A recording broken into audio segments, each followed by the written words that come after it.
Assalamualaikum warahmatullahi wabarakatuh. Kembali bersama dengan saya Agus Rahmat Pawirojo. Senang sekali pagi hari ini saya bisa menyapa sahabat-sahabat semuanya. Kebetulan saya masih berada di Jogja, di mana di daerah Condong Catur kebetulan ya. Nah, eh, salam integritas. Pagi ini saya baru buka-buka ada berita berkaitan dengan lanjutan Istimewa Ulama, ya, Istimewa Ulama di Jakarta, di Sentul, mohon maaf. Nah, ada berita yang berkaitan dengan eh, keputusan daripada Istimewa Ulama. Berita ini memang di hari Sabtu karena sesuatu hal baru saya baca hari ini. Ya, kemarin sempat memang tidak sempat konsen ya untuk mengikuti berita itu, dan dari tadi malam kemudian hingga pagi ini kita buka. Ada berita dari Detik News ya, dari Detik News. Istimewa Ulama dukung Anies Caimin jika teken 13 poin fakta integritas. Ada 13 poin fakta integritas yang harus disepakati oleh Anies Rashid Baswedan dan Caimin. Ini tentu menjadi sikap agar jangan sampai kemudian terulang kembali ya, menurut para ulama yang beberapa yang kita bisa komunikasi, jangan sampai nanti juga terulang dan juga tidak mau kemudian memberikan mandat itu secara tidak tepat. Kita baca ini di Detik News. Istimewa Ulama dukung Anies Caimin jika tekan 13 poin fakta integritas ya. Istimewa Ulama dan Tokoh Nasional 2023. Ada perbedaan. Kalau dulu istimewa ulama itu ulama saja. Sekarang dengan para tokoh nasional. Artinya mengkolaborasikan antara tokoh nasional dengan ulama-ulama ya. Merekomendasikan pasangan capres-cawapres nomor urut 1 yakni Anies Rashid Baswedan, Muhaimin Iskandar atau Caimin di Pilpres 2024. Jika rekomendasi dan fakta integritas yang sudah disiapkan diteken Anies Caimin, maka Istimewa Ulama mendukung penuh keduanya. Ya. Menghasilkan fakta integritas, di mana fakta integritas ini sudah disusun tadi oleh ulama dan tokoh-tokoh masyarakat tadi luar biasa. Kata anggota steering committee Istimewa Ulama dan tokoh nasional Aziz Yanwar di Masjid Al-Dzikra Sentul ya. Kabupaten Bogor, Jawa Barat 1. Istimewa Ulama menyepakati ada 13 fakta integritas untuk Anies Rashid Baswedan dan Caimin. Pada fakta integritas itu akan dibawa ke Anies dan Caimin. Nah, jadi disepakati fakta integritas ada sekitar 13 ya, 13 yang kemudian nanti akan dibawa fakta integritas oleh utusan, kemudian akan disampaikan kepada capres dan cawapres yang diusung di sini, yaitu Anies Rashid Baswedan dan juga Caimin. Ya, memang di podcast saya sebelumnya saya sampaikan ya kecenderungan itu ke sana, dan sekarang memang terbukti. Nah, kemudian banyak juga sahabat-sahabat semuanya yang menyatakan ada hubungan antara Pak Anies Rashid Baswedan dengan 212. Ya, kita juga luruskan, dan ini pernyataan daripada Pak Anies Rashid Baswedan. Pak Anies Rashid Baswedan diundang oleh siapapun selama ini tidak pernah tidak hadir, selalu hadir.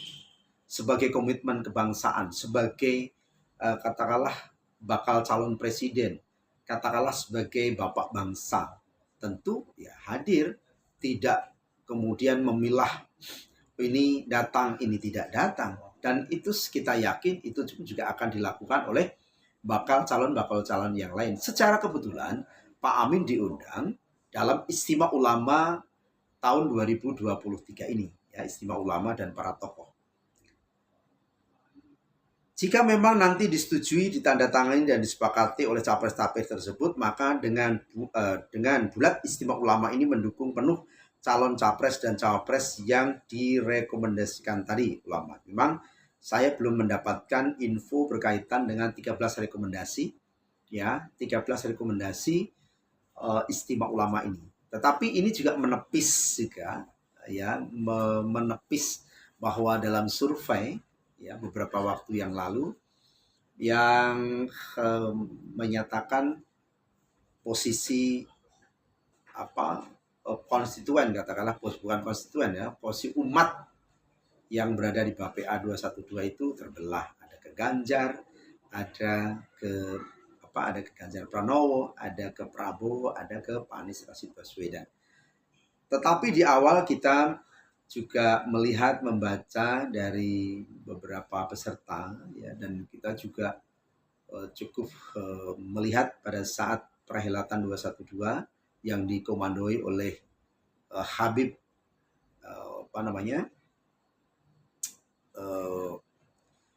pada saat 212 itu Habib Rizik Syihab kurang lebih 7,sekian juta.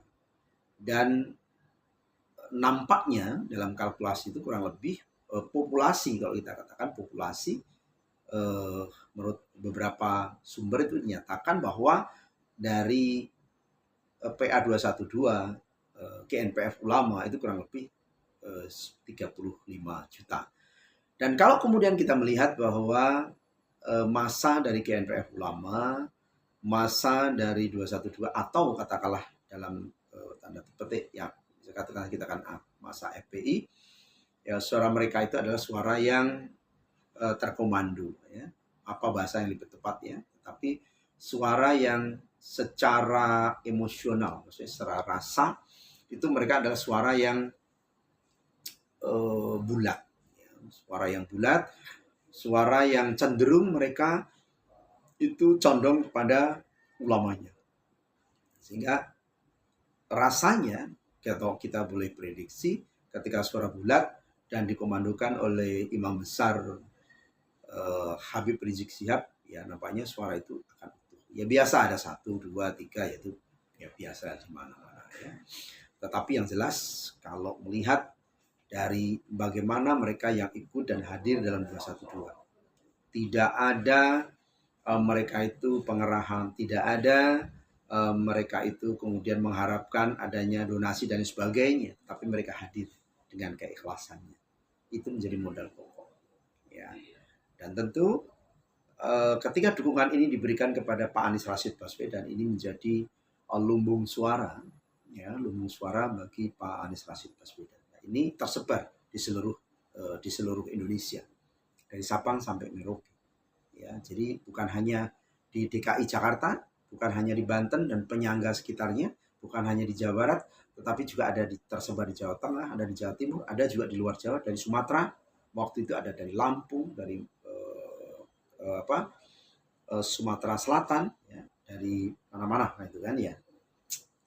Sehingga nampaknya kalau menurut saya sekali lagi masa 212 GNPF Ulama itu adalah masa yang meski heterogen dari berbagai macam suku, etnis dan sebagainya, maka mereka tetap homogen dalam satu sikap. Saya kira itu saja, terima kasih, dan kita akan ikuti channel-channel berikutnya, dan jangan lupa like, subscribe, dan share.